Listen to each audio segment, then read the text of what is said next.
Hello guys, welcome back to another video. और आज की वीडियो होने वाली है कि स्टडी व्लॉग। तो आज के दिन देखेंगे कि हम एक दिन में कितने स्टडी कर पाते हैं। तो चलिए स्टार्ट करते हैं। मैंने सबसे पहले स्टार्ट करा है वोकैब से। तो सबसे पहले वोकैब निपटा लेते हैं। वोकैब जैसे बहुत से लोग ऐसे बोल बोल के पढ़ के याद कर लेते हैं, लेकिन मेरी आदत है कि मैं लिख के याद करती हूँ, वरना मुझे याद ही नहीं होता, मैं भूल जाती हूँ। तो इसलिए मैं जितने वर्ड्स पढ़ते जाती हूँ उसे एक बार लिख लेती हूँ ताकि वो मेरे माइंड में सेट हो जाए और तभी मुझे याद होता है, अदरवाइज़ मैं भूल जाती हूँ। तो इसके बाद वो कैब करने के बाद हमने उठाया है हिस्ट्री। और हिस्ट्री में कुछ क्वेश्चंस पहले करेंगे और क्वेश्चंस करने के बाद उसमें नया टॉपिक पढ़ेंगे। ठीक है, तो सबसे पहले हम क्वेश्चंस निपटा लेते हैं जल्दी से और चेक कर लेते हैं उसका आंसर कि क्या मैंने सही मार्क किया या नहीं, और फिर उसके बाद आगे बढ़ते हैं। तो अभी मैंने हिस्ट्री पढ़ना स्टार्ट ही किया है, तो इसलिए मैं पाषाण काल मैंने ये टॉपिक कंप्लीट करा था, तो उसी के क्वेश्चंस मैं अटेम्प्ट कर रही हूँ, देख रही हूँ कितने क्वेश्चन मैं खुद से कर पाती हूँ और कितने नहीं कर पाती हूँ। जो नहीं कर पाऊँगी उसको टिक कर दूँगी, फिर उस पर ज़्यादा फोकस करूँगी कि हाँ वो क्वेश्चन मेरे को नहीं आया था, वो गलत हो गया था, तो उसे बार बार पढ़ने की ज़रूरत है। तो अभी मैं पाषाण काल स्टोन एज कम्प्लीट कर रही हूँ इस टॉपिक को, और हिस्ट्री मैंने अभी पढ़ना स्टार्ट करा है। मैंने सोचा एक बार पूरा अच्छे से सिलेबस कंप्लीट करा जाए। तो मैंने अब क्वेश्चन सॉल्व भी कर लिया है और आंसर भी मिला लिया है। तो स्टोन एज में टोटल 28 क्वेश्चन थे जिसको मैंने सब अटेम्प्ट करा है, और जिस पे मैंने मार्क करा है वो क्वेश्चंस हमने गलत करा है या कर ही नहीं पाए हैं, उसको आंसर देख के करना पड़ा है।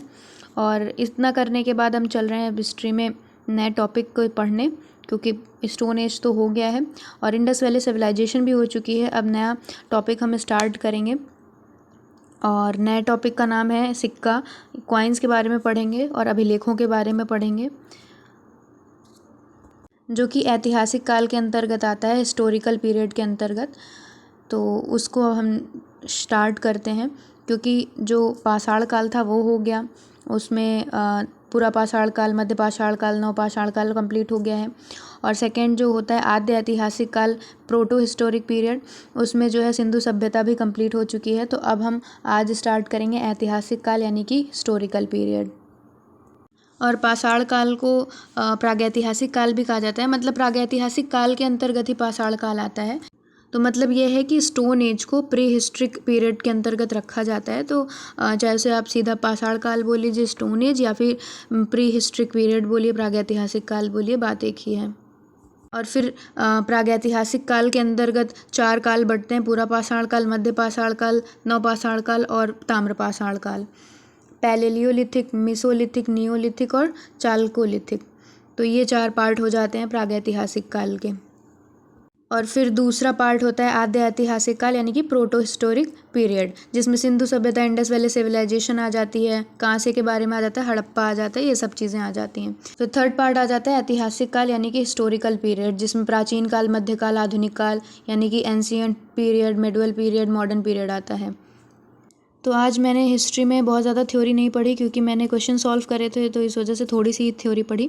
कॉइन्स के बारे में और अभिलेखों के बारे में थोड़ा सा पढ़ा, और उसके बाद मैंने स्टार्ट कर दिया स्टैटिक जीके।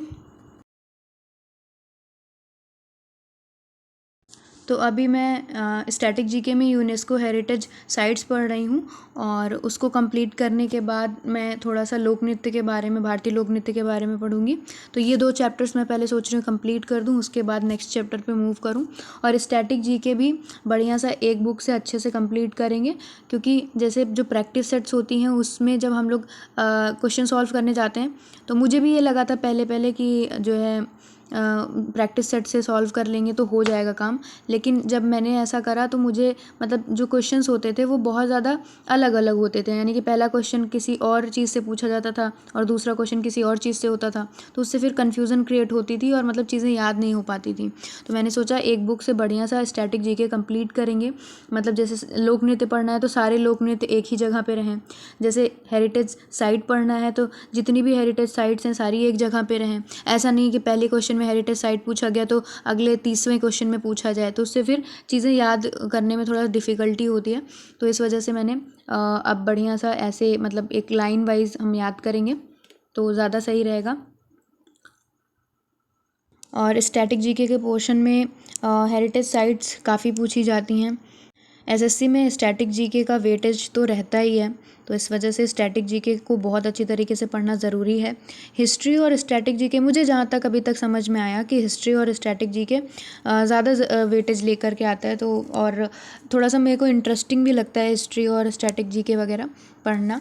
बाकी थोड़ा सा बोरिंग भी हो जाता है कभी कभी, लेकिन ठीक है, पढ़ना है तो पढ़ना है। तो अब मैंने जल्दी जल्दी कंप्लीट कर लिया स्टैटिक जीके, और उसके बाद फिर नेक्स्ट टारगेट पे मूव करेंगे। मैंने सोचा था स्टैटिक जीके कंप्लीट करके उसके बाद मैं जो मैथ की मेरी क्लास बची हुई है उसको कंप्लीट कर लूँगी, लेकिन तब तक टाइम हो चुका था घर जाने का, तो इस वजह से फिर हमने अपनी किताबों को समेटा और बैग ले करके हम चल पड़े अपने घर की तरफ। तो फिर घर पहुंच के बढ़िया खाना वाना खा करके फिर से हम बैठ गए हैं पढ़ने। तो अभी कैलकुलेशन करनी है।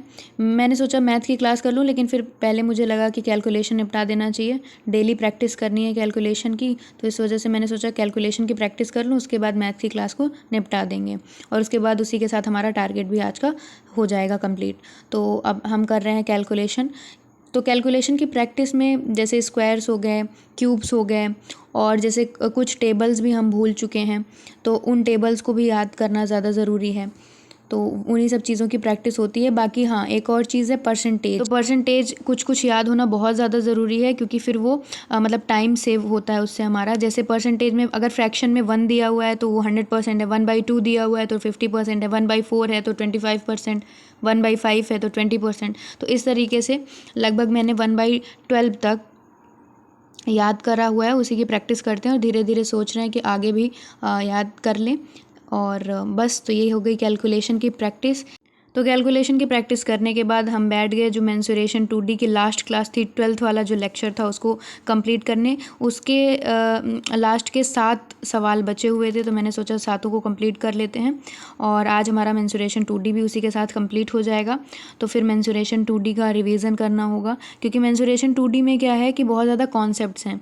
जो एडवांस के पोर्शन है, अर्थमेटिक में तो बहुत ज़्यादा कॉन्सेप्ट्स नहीं रहेंगे उसमें, लेकिन जो एडवांस का पोर्शन है उसमें बहुत ज़्यादा कॉन्सेप्ट मिलेंगे, तो इसलिए इसका रिवीजन तुरंत करना बहुत ज़्यादा ज़रूरी है, नहीं तो फिर दिक्कत हो जाएगी। अगर मतलब जैसे हफ्ते भर भी अगर बीत गए तो जो कॉन्सेप्ट्स हमने क्लास में पढ़े हैं, सीखे हैं, वो दिमाग से उतर जाएगा और फिर उसके बाद क्या होगा कि फिर से हमें क्लास करनी पड़ेगी, तो फिर वो टाइम टेकिंग होगा। तो इससे बढ़िया ये है कि चैप्टर कंप्लीट करने के तुरंत बाद एक बार रिवीजन कर लेंगे, तब उसके बाद नेक्स्ट चैप्टर पे मूव करेंगे, वो ज़्यादा सही रहेगा।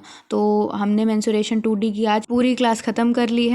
इसमें टोटल 12 लेक्चर्स थे, जो कि 12वां लेक्चर अब ख़त्म ही होने वाला है। उसके लास्ट के 7 क्वेश्चंस बचे हुए थे, जो कि कंप्लीट होने वाले हैं और उसी के साथ मेंसुरेशन 2D ख़त्म हो जाएगा।